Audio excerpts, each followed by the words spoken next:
Hey there. How are you doing? Hope you're doing okay. I don't know who I'm talking to. No one really. So, hi Dylan and Emily, it's Daddy. The three of us are probably the only people that ever hear this. And, everyone is abandoning me in droves online and everything, but I'm only making these for you in any case.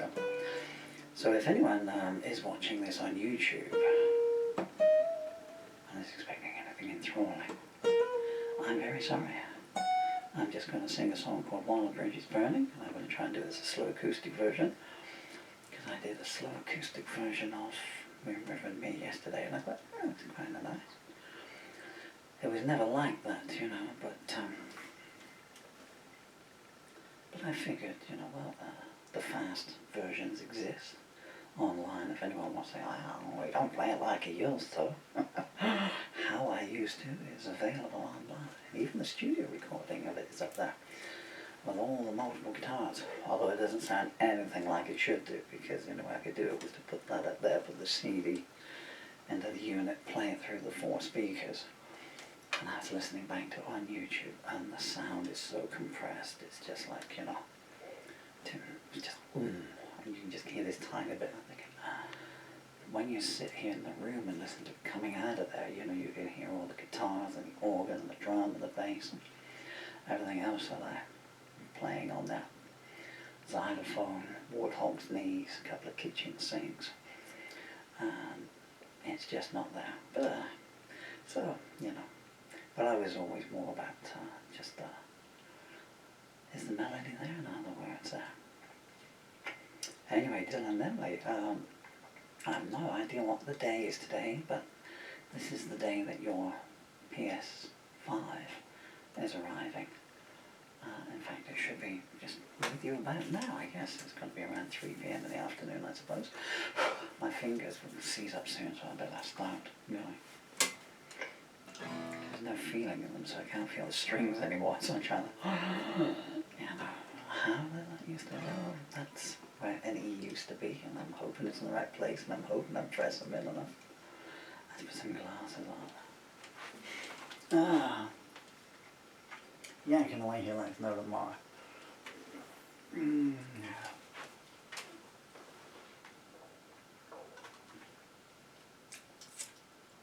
So this is a song from way back when. It's got to be about 86 I wrote this, I suppose. Let me just check. That doesn't help at all, really. There's nothing to do with vision. In fact, it's worse because they're like, looks like they got talcum powder on them or something. It's like trying to see through vanilla soup. But they do cover. Shh. I don't interrupt you. You don't interrupt me. It's a good working arrangement. And goes forward to the lyrics. Yeah, 1986. I think this is the first time I've seen all the lyrics. I've been doing truncated versions, but I could only ever remember like 4 of the verses. Which is enough, you know, considering how fast this song used to go. And now I've got all, how many verses are there? 9 verses. I don't write short songs. I might do that one day. I might write a song called Short Song, and the lyrics would just be short song. Short song. There you go. Who says I don't write short songs? I should do a remix of it, so I should just go on for like this for about 4 hours going, this is my short song. This is my short song. This is my short song. It is not too long. And just do that for 3 hours. I do like to cheese people off. Anyway, so Dylan and Emily. So this is a song Daddy wrote in 1986. 86. I was singing this on stage in 1986, and your mother was 3. Sometimes I look back at these things and think, yeah. Anyway. And Mrs. Thatcher was the Prime Minister when I wrote this.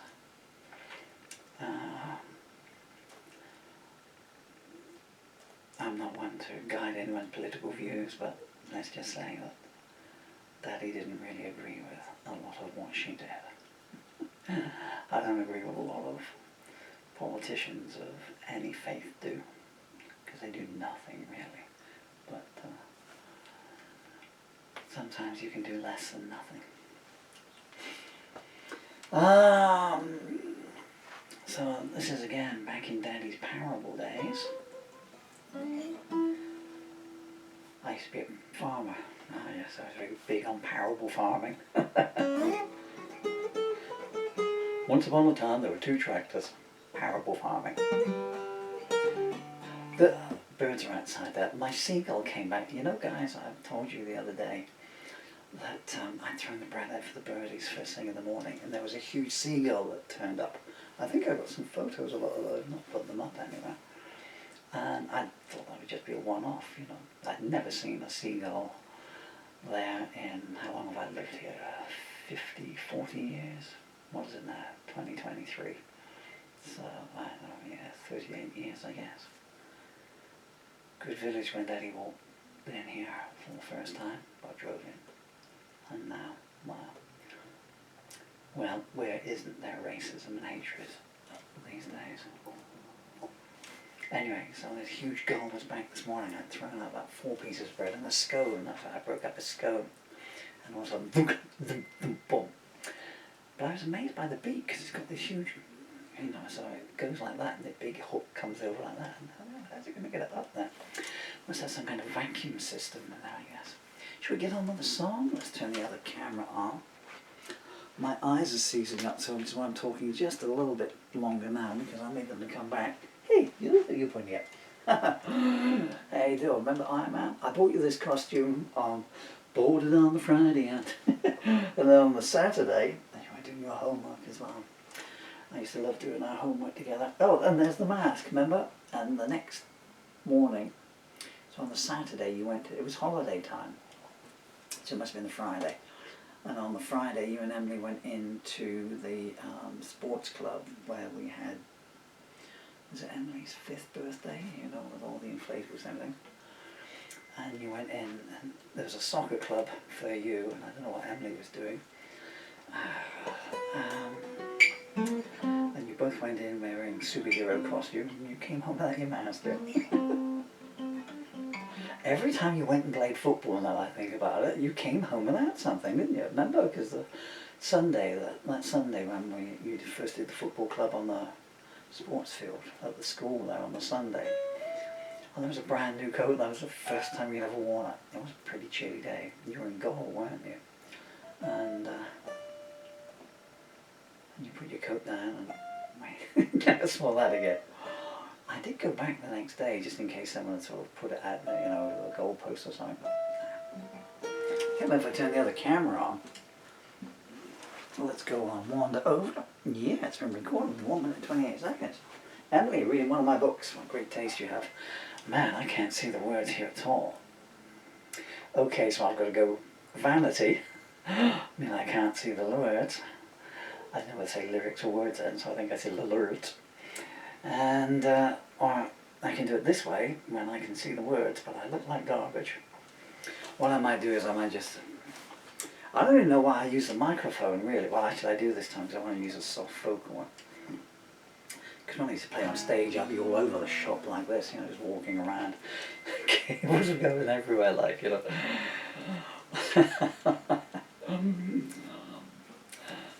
There's no good getting to the front and getting a good seat for me, because I would just go off and talk to the people at the back, like, you know.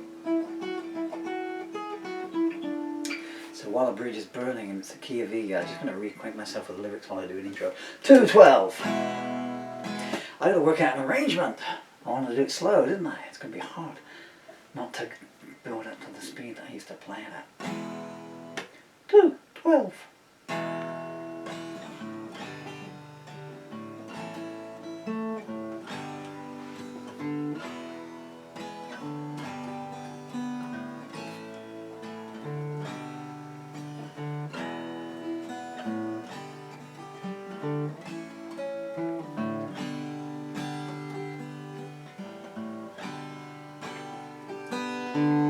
In walls, a statue, solitude neath victory salutes, residing in the opulence of Babylon pursuits.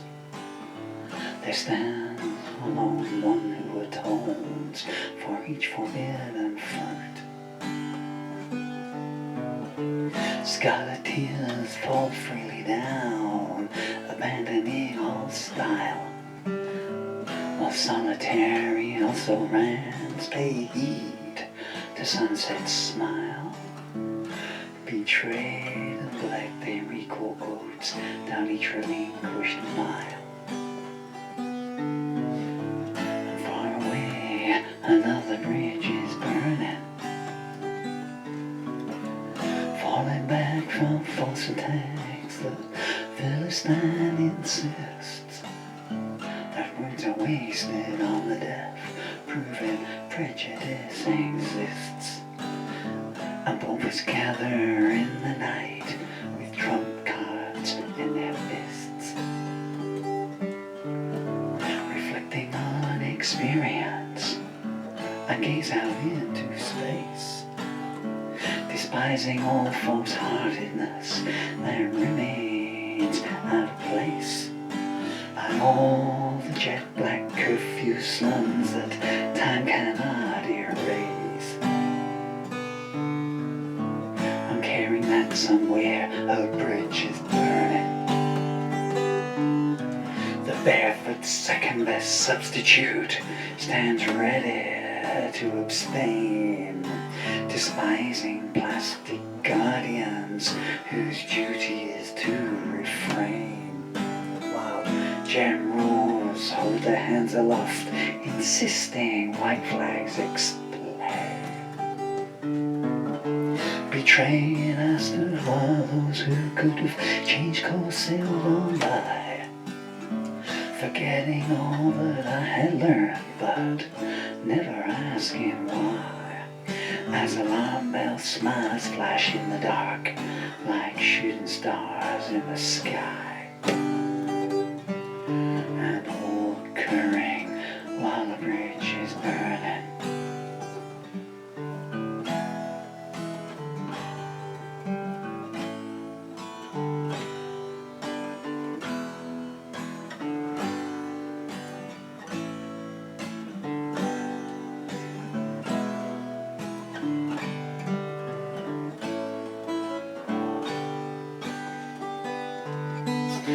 As every driftwood shipwrecked dream floats by on the tide, a prayer is said for the victims of those who killed for pride, lamenting all the newborn while rejoicing those that died. Concerned ex-lovers contemplate the so-called winds of fate, swept up in emotions that don't wash the shore until too late, listening to the lies of those who subjugate, controlling while the bridge is burning. As thunder roars over rain-lashed moors, the clown starts to believe, files away the anecdotes he had hidden up his sleeve, and Samaritans draw down their blinds and make ready to leave. Adulterers and refugees walk tall on tightrope paths, hand in hand they understand that first is sometimes last. Centuries misread messages and the unknown author laughs, echoing while the bridge is burning. Emotionless I watch the rain while fledgling sparrows sing, surrounded by injustice while an ageless bell still rings, delayed not by time nor tide, in touch with everything. As People gather overhead, eyes wide in anticipation. The social climbing vagabonds pay heed to Sunset Station. And as birthright royalty gather round, assessing the situation. In the distance, another bridge is burning.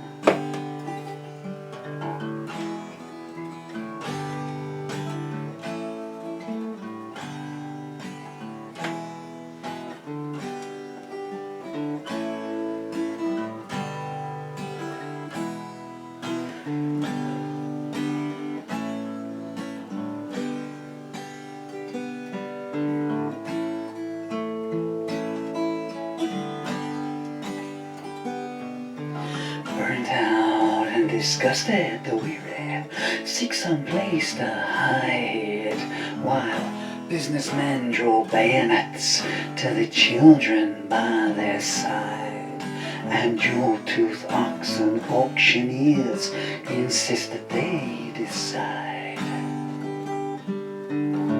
Impressed by none, I turned away, my own true path to seek, not giving thought to those who claim to be unique. As autumn eyes betray surprise and stimulate the meek, unheeding that in the distance a bridge is burning.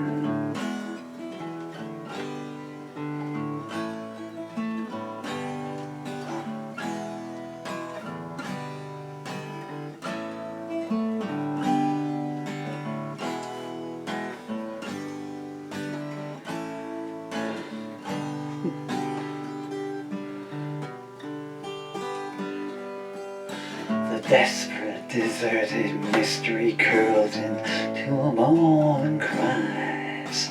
I'm falling to his knees, he prays to gods that he denies, asking only for a second chance to repair severed ties. Unbalanced and distracted, the artist destroys his creations, caring not giving thought to future complications, and silhouetted by the sounds of past incriminations, and all demanding as a bridge is burning. Blindfold refugees return to age-old ways of chance, denying bloodlust hunters whose choice is in their own hands. Unnamed at last from freedom they stay to other lands. The misplaced prima donna gazes skyward and she states that liberty is just a lie served best on empty plates. But a rainbow words like thoughts deferred are always out of place. And far away another bridge is burning.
Super cool dude. Dylan, coolest boy on the planet. Can you see where the microphone's down there?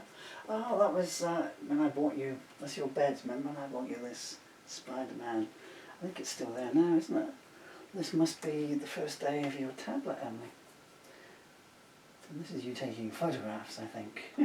There you go, that's your bed in behind there, that's your play down. Mr. Elephant up there, Dill. Thankfully I've got so many photos of Mr. Elephant. I love this. Look here, Daddy, I'm just drinking my milk before I go to school. He's up with the photographs. I kind of threw myself off there a little bit. Threw myself off a cliff. There was one photo there, Emily, I don't know if you saw it, but he was sitting on the inflatable unicorn that I bought. Now we went to the place with the ball pits. I don't want to advertise something, you know. You're at the start there with Bertie, or Raz from dance school. I think that is your bear from the dance school there. Gather round people, hear my tale. Something going down, I won't go stale. Memories are fresh, yesterday. They're so and they'll go. No. Doing that too fast, I'm going to talk like that. She'll go on 7th. So entrenched, they'll never go away. No way. Well, Emily Dillon went to the place where the boys are going and home your face and had a good time all day long. Emily said to me, Daddy, something's wrong. I go home and I ain't got a unicorn home to ride. It hurts my pride. I said, Emily, well, don't you fret, I'll get you one tomorrow, can you wait yet? And then it will be the place to go, I'll have it delivered, won't be slow. She says, I'm sorry about it. Brain has been flooded with the night with me and Steve Core playing guitar. Anyway, Emily, so I bought you this. So we went to this place and they got these inflatable creatures in. I think there was a sheep and of course you like the unicorn. Is it going to come up again? Oh God. So, so I bought you one of these inflatable unicorns, even though you're like 2 years too old for it, you know. But no, you wanted one, so I bought you one. And we bought Maddie one, didn't we, as well, for her birthday, yeah? Remember Maddie's birthday party? You bought an inflatable unicorn for her birthday party. Because Maddie came round and she loved it and you both sit there. And you were, but you'd use it as a seat, so you would just be sitting here. I wish it would come back into view, but and so you would just sit on the carpet, sit there on this unicorn. And you'd be munching away on sweets and stuff like that. Sorry, all my little sparrows out there distracting me. And what was the brown one that I bought? I got another one for Dylan as well, although he was way too big for him. We just had to have one. But so, I mean, I'm not parsimonious, but this inflatable unicorn was not cheap, you know. And you enjoyed it, and you would be I mean, you know, you could have walked to London and back fast, but you would bounce it down the hall, that, you know, strumped up on this inflatable unicorn and everything. But you used to, you used to nibble on its horn, you know. You got like that, you know. I think you must be part beaver, Emily, I swear. You know, just yesterday we were talking on the phone, and you were eating Dylan's drumsticks, and. So one day you were sitting. So one day you were sitting on this unicorn. And then I came back in and it was just going down. You bit through the horn and plunked, and it was thick rubber, you know, or latex, whatever it was made of, you know, because obviously it had to withstand the weight of, you know, 5 and 6 year olds bouncing. It's just getting lower and lower and lower. But you were determined. You were going to hang on in there, like, you know, so serene. I mean, what were you thinking? If I act like nothing's happening, perhaps you won't notice. And just all of a sudden, there's a unicorn paddle on the floor. Floor there. Oh man. Thank God for the memories. Spider Dylan.